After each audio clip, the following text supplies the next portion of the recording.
What's up? What's happening? What's happening? What's going on? B1. I'm Ryan McGettigan, your host of the Best Four podcast. To the man left of me is Christian. How you doing today, man? What's going on? Oh, I'm peachy keen as always. I should find a new descriptor. Always peachy keen. You really have to get new adjectives, man. Yeah. How are you? Are you gonna say good, great? Actually, wonderful. I'm doing well. Oh. I'm doing well. I had a good Easter weekend. Are you a steak or something? You're doing well. Am I well done? No, I'm actually medium rare. I had a good weekend, good Easter weekend. A lot of food and a lot of work actually. Mm-hmm. So that wasn't the fun part. But yeah, you got a move coming, right? I do have a move coming actually. For all the viewers out there, I'm actually moving to Frederick, Maryland this Saturday to start working with the minor league baseball team there. So I'm really excited for that. I'm looking forward to it. Unfortunately, I don't know if we can shoot many episodes while I'll be down there because I'll be focusing. This will be the new setup, the virtual setup. We'll definitely have my third co-host right here. This guy. Yeah. Yep. What's that guy's name? Inform all the listeners. I obviously know his name, but what's his name? Do you know his name? Len. Call him Len, like Lenny. Yeah. No, it's Linux, like Linux. Okay. So we finally get the correct pronunciation of it. Yeah. I mean, he knows his name, but like whatever. He's a cat. It's cool. Yeah. Do you think he'll respond to me if I say it over Zoom? Cool. Sure. Linux? Oh, no. He's too busy looking out the window. Yeah. Linux. Yeah. There's stuff going on outside. All right. Anyway, Topic for today, SAT, ACT, and all that fun stuff applying to college, basically this is the college board process. This is the high school era, if we can remember that long ago. But I feel like we should have wore our high school sweatshirts instead of what we got on right now. Yeah, that's true. I mean, you wouldn't know if I was wearing a high school sweatshirt anyway. Well, I mean, it looks kind of navy, and our colors were yellow and black. It is navy. So yeah, you're right. But so we're gonna talk about SATs, ACTs, like applying to schools, and then talk about those good old the high school buds and whatnot. Oh boy, those high school buds. Mm-hmm. They're gonna get you. Yeah. So the SATs and the ACTs. How many times did you take them total? I took the SAT, I want to say 3 times. Yeah. I think I took it once in my junior year and twice in my senior year. And I actually never took the ACT because they say for the most part, the ACT is optional and it doesn't really weigh that heavily into your college admission. So I figured it wasn't really worth it. It was just going to be another $75 that I had to pay to take another test. But the SAT, I ended up taking 3 times. And I think the second time was my highest one, which was like a 1,600. Before when it was on a scale of 2,400. Yeah. Yeah. Obviously back then it was on 2,400. Now it's at maybe we just shouldn't tell anyone. Perfect score. Just leave it as a big flex. Yeah. Let people think I'm a brainiac. But no, I think the second time was my highest with a 1,600. So, which was, decent for back then, obviously. But Christian, how many times did you have to take it? I know you took the ACT. Yeah, I like the ACT. It's optional, but I think it's like an either or. Like they'll take the SAT or the ACT. It's not like one has value over the other. And I did better on the ACT, I think, relatively speaking, because it's a little more, I think, like math, and it's like half math and science, half reading, whereas the SAT is like 2/3 reading, writing, and a third math. And I'm better at the math and the science, so I ended up doing better on that. And I took the SATs twice. Did I take it once or twice? I really can't remember. I don't know. I guess I took it once. I must have been happy with my score, but I know a ton of people who did. It was really interesting. They did prep, and it's definitely worth it to take it as soon as possible, because even though junior year, you might not know a bunch of the stuff that you'll know senior year. It's just nice to see your scores improve. And yeah, you never know. Maybe you just get lucky and you really vibe with one test. But I know some people who did tutoring and they saw their scores go up like a couple hundred points. So yeah, I took both. And I mean, I like the ACT better.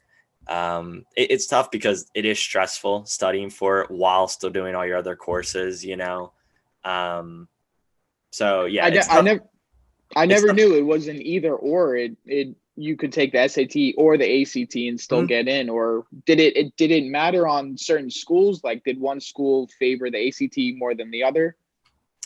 I don't think so. I think all the applications I noticed, it would sort of say SAT or ACT option. Like you had to have one of them.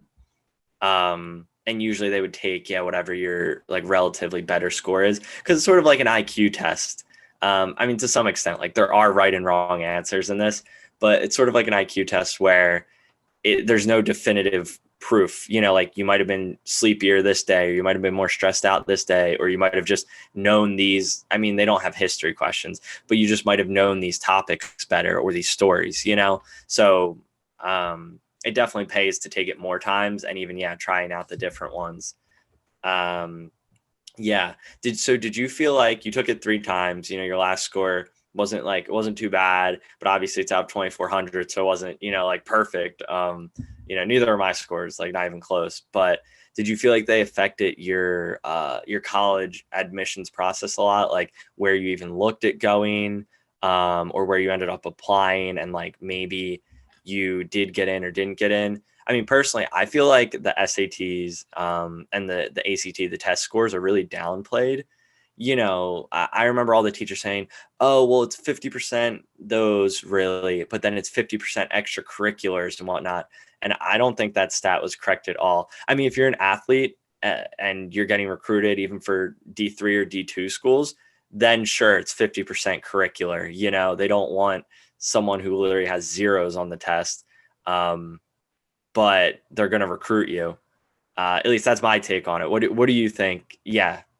Yeah, I didn't really feel like that was the case where it was 50-50. I thought I thought they definitely took the extracurriculars into consideration, but they weren't really weighed as heavily as the SAT scores, the ACT, or your GPA from high school even. Excuse I think it's me. a tiebreaker, you know? Yeah. Yeah, the SAT, it definitely kind of persuaded me against applying to some schools, because growing up, my big dream school, if I can make a reference to one of our earliest episodes, my big dream school You're dead, man. Come on. was the University of North Carolina. And as many of you people know, it's a very intellectual, very smart school. Only the brightest of the bright get in, or if you're not the brightest of the bright, only the best of the best athletes get in. I was really neither of the two. I was kind of middle of the road student, Jack of all trades, master of none, you know? Not the best in athletics. Yeah, I'm a jack of all trades, you know, I got to have one subtle flex in there. But yeah, I ended up getting, I think, like I said, a 1,600 on the SAT. And at the time, I think the admission to get into UNC was like a 1,800, 1,900, somewhere in that range to get to UNC. And I saw that on the college board and I thought, no way, there is no shot I'm getting in here. Why would I even why would I even try to apply? It would just be a waste of an admissions fee. So I went with mostly safe schools, like, you know, obviously Towson, Temple, New Haven, all that. So I feel like if I did a little better on the SAT, I probably would have been more confident in applying to that UNC or that Notre Dame or like Duke or something like that. But I mean, I was content with the schools I applied to. I didn't have any gripes against them. So yeah, I would even sort of say the reason I was sort of getting at that is my tip, but I didn't know if you felt differently, is I almost feel like it's worth it to do one less extracurricular or do one less sport or like do one less thing and spend that extra time just studying the SATs, because getting an extra 200 points on your SAT scores, which you can definitely, that's so doable if you just do like 1,000 practice, like if you just do like 2 practice questions a day for a year or something like that. It's definitely doable to get another 200 points. And that might be the difference between getting in like that. That's probably hundreds of schools that you probably wouldn't have gotten into, and now you are, Well, and on the flip side, colleges, I think, always want to see students that are more well-rounded. They want to see students that not only are good in the classroom, but are good outside. They sometimes volunteer in their community. They are on that hockey team. They do fundraiser events, all that. And they want to see a student that's more well-rounded, that will benefit them, not only in the classroom, and not only in those 4 years, but will give them a good reputation for life after graduation. I guess So as they can say, look, Ryan McGettigan, Christian Morris, they're so successful. We bred them for these 4 years. Yeah, I guess, but that's sort of what I'm getting at. I feel like that's just like, that's what they say. Like, it can't hurt to put this extra work in to do like, I did the community service stuff, and I played sports on and off. One thing I did think was good that I heard was it's better to be really dedicated to one club than like half dedicated to a bunch of clubs. I did hear that too. So that's I definitely think that makes sense, but I don't know. I think if you're to have no clubs, no community service, nothing except your academics, but I guess we should go by the new scale. We keep talking like it's 2,400 still, but if it's on a scale of 1,600 now, I think if you're to have like a 1,300 and no clubs, no anything, like Institute of Club Sports, everything, you focused on the SATs. I think that's better than having like an 1,100 with a bunch of clubs and whatnot. I think 99 out of 100 times the person with the extra 200 points is going to get in before the person with the 200 less points, but all those clubs is going to get in, So I feel like they tell you because it's great for tiebreaker stuff, where there's that middle range, that gray area. But like you said, I feel like if you're not a great athlete, where you're not sort of there for a scholarship, that doesn't really matter. The community service and the athlete, I feel like it's all tiebreakers personally.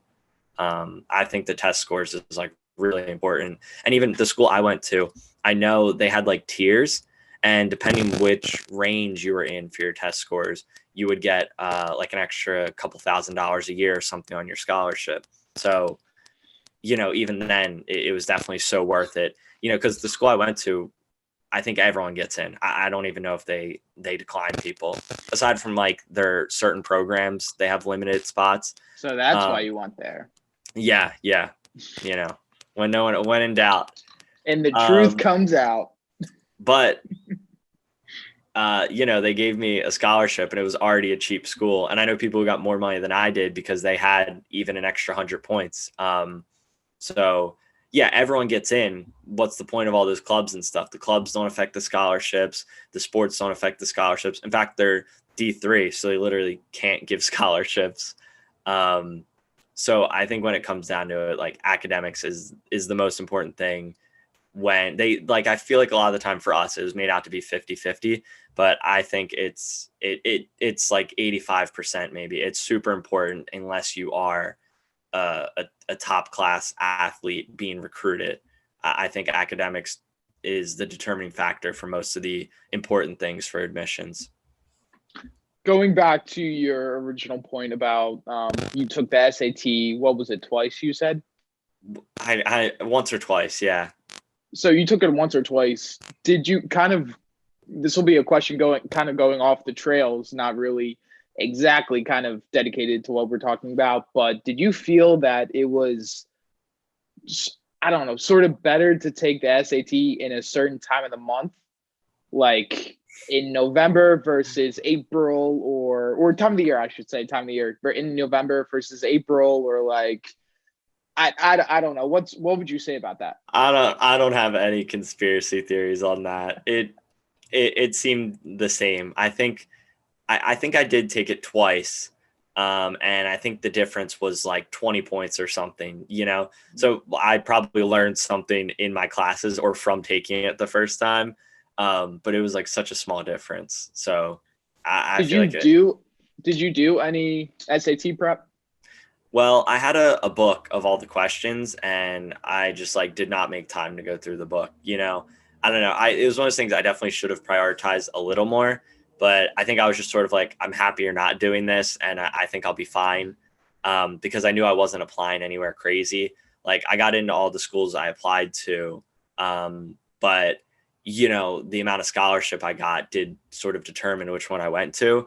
So maybe I would have went to a completely different school if I like got higher SAT scores, got some better scholarships. But everything, you know, worked out anyway. Um, but yeah, why do you feel like it was harder in the seasons, or is that just a conspiracy theory you always hear floating around? I think that's just a conspiracy theory I always hear floated around. I just wanted to ask your opinion of that, because I just hear it buzzing in my ear. But I know for me, the first time I took my SAT, I didn't have SAT prep going into it. I mean, all schools, high schools all around, they take the what is it, the pre SAT, the PSATs or whatever it's called. Yeah, it's just the PSAT. Yeah, that the acronym, whatever it's called. So yeah, the first time around, I didn't have any formal SAT prep. And then the second time, I actually did take SAT prep because my parents wanted me to improve my scores and they wanted me to have it look better on a college application. Um, I felt that it didn't really help out that much, though. It was kind of a waste of time. How often did you do it for? So this SAT prep I went to was, I think, a week. And it was like for, I don't know, for like 5 hours a day. Like I said, for a week in the summer. Um, and yeah, I didn't really feel it helped that much. My scores actually went down the second time I took it after I did that SAT prep. I think the first time I got like a 1550, and then the next time I got like a 1480, something like that. Just because the season, it was harder the second time Because you of took the it. season. I think I took the second SAT in November. And that's, hey, maybe that's why my score was so low. Conspiracy theory still out there. Illuminati does exist. Yeah, But I guess it would make anyway, sense if it was harder in November, then you yeah, feel like you can do better and you take it again. I guess. maybe. Maybe there's that seasonal affective disorder coming into play there. Hmm. When you're generally sadder during the cold months. Yeah, And could then be. I took another the same SAT prep going into the third time I took the SATs. And obviously that's when I got the 1600. So I think I tried to focus, buckle down in that SAT prep, actually take it seriously this time around rather than just blow it off and say, why the hell are my parents sending me to this? This really doesn't make a difference. Yeah. It's probably Yeah. sort of like how cramming is really good for a test the next day, but it's not good for learning long term. So it's probably better. Like the people I know, they did once a week and it was like a one on one tutor. I don't know if your thing, it sounds more like it was like a class. Yeah, it was Um, more in a classroom setting. I think there were 15 kids in that little room we had, and yeah, it was see, I think actually, that's the type of thing where, yeah, you need like a tutor who can sort of be like, mhm. who can see like, oh, these are your weaknesses, you know? Yeah, Um, I probably would have benefited more from that had I had a tutor, but you know, it was what it was. it So is what it is. it Yeah. is what it is. So, and then we started talking about applying to your schools. Was it like a long process for you, like picking the ones you wanted to apply and then actually applying? Like, did you have to write like a letter of intent or something for each? Yeah. Yes, for each school, I had to write a letter. You said a letter of intent. It's something like that. It's like a why do Yeah, you want to go here essay, but it, right. Exactly. Kind of like a cover letter for a job application. Yeah, and then you see ones that want like 3 pages for that, and you're like, I didn't really want to go there anyway, you know? Exactly. And then you see ones that only require like 300 words, and you're like, oh, okay, I can bang this out in 5 minutes. Um, no, applying to schools, it really wasn't that long of a process. I think each school application probably only took what, 10, 15 minutes max. Because I knew the places that I wanted to apply to. Again, going back to a couple episodes ago, I knew for a fact that I didn't want to go to any in-state schools, because a lot of people from our high school went to those Temple, Westchester, Penn State schools. And I knew that I wanted to be far away from my home state, and I knew I wanted to be far away from my parents, but not too far where I could still ask them for money and all that and go home on the weekends if I needed to. Oh man, come on. You couldn't bring up all the other nice things they do for you first. Yeah. So I kind of, it was weird. I kind of picked a neutral location. I think it was like Baltimore or something like that. I don't know. I just threw out a location, and I did the old school thing. I drew a circle on the map. Because it's closer to Outer Banks. I get it. Right, exactly. I drew a circle on the map of like, any place within like a 100-mile or like 150-mile radius of here, I'll apply to these schools. And then going back to my earlier point of sifting through all the schools and seeing what their requirements were and how they had higher SAT requirements or lower SAT requirements. I didn't apply to the higher ones. And then that's how I got to apply to the, what did I say, 5 or 6 schools that I ultimately applied to, and got into like 4 of them. So, but yeah, the College Board process didn't take a while. I think, so going back to my point of how there was like a $45 application fee, I think that was required by every school. Or no, I'm sorry, it was required by most schools for the application. For others, you didn't have to. Like it, for like Temple and Seton Hall, I didn't have to pay. So I think the school sets that. It's not like a standard thing. So it just depends how much it costs them to hire their admissions people. Yeah, that's what it was. You're right. But applying, I thought, was really annoying if you had to do it on the school website. But if it was on the Common App, it was great, because it was sort of like when you fill out job applications, and you apply all these different places, and every time you have to put like your name, your employment history, your school history. Sometimes you can set it up and it auto populates and whatnot, but a lot of the time you just have to fill all this stuff out. But the Common App was great, and there were so many places that on there, at least I remember, that they let you apply for free. So it's like you sort of just might as well do, it's like 5 clicks. Sometimes you have to do 5 clicks and the 200 words why you want to go there. And then, you'll hear back from the school, and maybe it's a school you're like, I don't know, like maybe I want to go there, but like then you like get money from them, and then you visit it and you're like, oh, why not? Or a lot of schools, if you visit them, they'll give you a application waiver. So that's like a life hack too, or something you can call and ask about, like, oh, I went to an admissions day, can I get an application waiver? And I don't know how frequently they'll say no. But I know it's a thing that they do frequently, because it's like if somebody cares enough to call and they really want to apply, then why not? Write that down, kids. Write that down. Application. So you have waiver. Options, everything. It's always so nice to have options, especially if it's an option that like I didn't apply. I only applied to like 5 schools or something like that.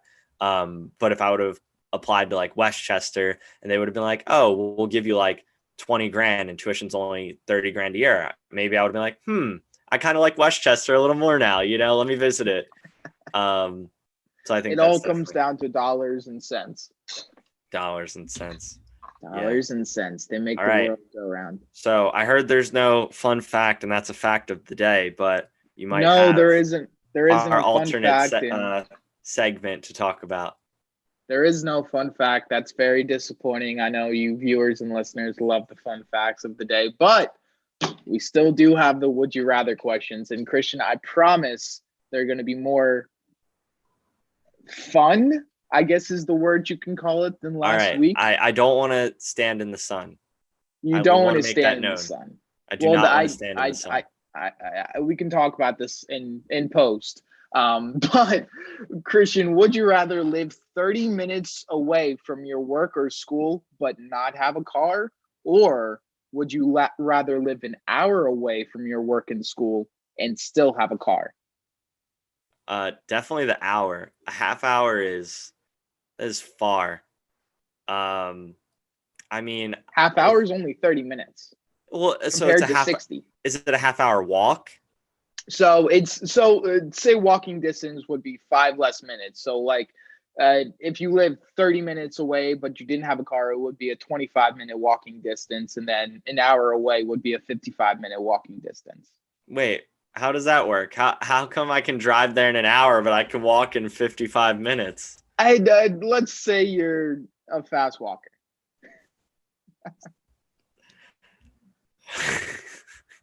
Just answer the damn question. Come on, Christian. Okay. Well, I would definitely, if I'm having to find a way to drive 30 minutes without a car, that would be so awful. 100%. Like just having to do that on a consistent basis. So I would definitely take the hour commute but have a car. If it was like 30 minutes walking and I didn't have to like arrange a ride or anything, maybe I would do that. Although up here in the Northeast, like in the morning, you don't want to be doing that. No, it's not fun. Mm-mm, and Christian, you had to do that for high school. Get up in the morning and walk to school, but it obviously wasn't that far from your house. I did. It was probably a 30-minute walk. Yeah. I usually walked home. Yeah, it was chilly in those nice Catholic school lovely knit sweaters. I'm jealous of those kids nowadays. They get to wear quarter zips. Do they? Yeah. What? They're nice too. They're like that sort of recycled plastic. They're really nice. Very jealous. Kids these days have it so easy. Having perks and getting better lives. I'm sounding like an old person. Kids these days have it so easy. They really do. Christian, would you rather watch the entire Marvel series from start to finish with no bathroom breaks in between, like no bathroom, no food breaks in between, no nothing? So for like a day and a half. No. Right. Actually. Or be buried alive for 50 hours. Oh, okay. I see. A la Mr. Beast in his recent video. Enter Mr. Beast. I just can't use the bathroom, or is there a pee bucket as Mr. Beast would put it? There would be bottles, but they would only be like, I don't know. How many bottles did he have? 3 or 4 in the video? You can't go up to get food. Like you can't answer your phone, anything like that. You have to watch the movie and pee in the bottle. I mean, I would probably rather be buried alive because I would rather not get a kidney infection. Believe it or not, personally, that's a no for me, dog. But you would be crammed in that tight little box for 50 hours. Do you think you could really do that? I mean, if somebody held a gun to my head and said, you got to do one or the other, I'd have to make it work. Yeah. I mean, yeah, if I have a whole Mr. Beast set up, but I don't know. Why would you rather watch the Marvel movies and not be able to move? You think you could do that? Oh, Are you allowed to adjust your position on the couch? Yeah, you can adjust your position on the couch. He eventually shifted positions in the box, but it was very tough, obviously, because you're in a little square or a trapezoid coffin. Trapezoid. I don't know what's the actual shape of the coffin. It's not rectangular. It's a coffin shape. It's a coffin shape. Coffin. Okay, all right. We're officially dubbing it coffin shape. It has like a very weird special name, probably. I don't know. Maybe not though, because it's just like a 5. Whatever. It doesn't matter. Doesn't matter. I would watch the Marvel series. I am such a huge fan of Marvel, and watching the entire series start to finish would be amazing for me. Well, yeah, me too. But if you're saying for like 2.5 days, you got to not acknowledge any other aspect of life aside from that, you know? I don't know. I think I could. Christian, officially the shape of a coffin is hexagonal. So we were both It does wrong. have 5 sides. So It does have sides. 5 sides. 6 But like sides. Don't agree with me. That was wrong. 6 sides. Oh, but how low were our SAT scores again? Low enough. That's gonna do it for this episode of the Best Four podcast. Thank you all for tuning in and listening. We'll see you with high school friends, to be continued another time. We'll see you next time.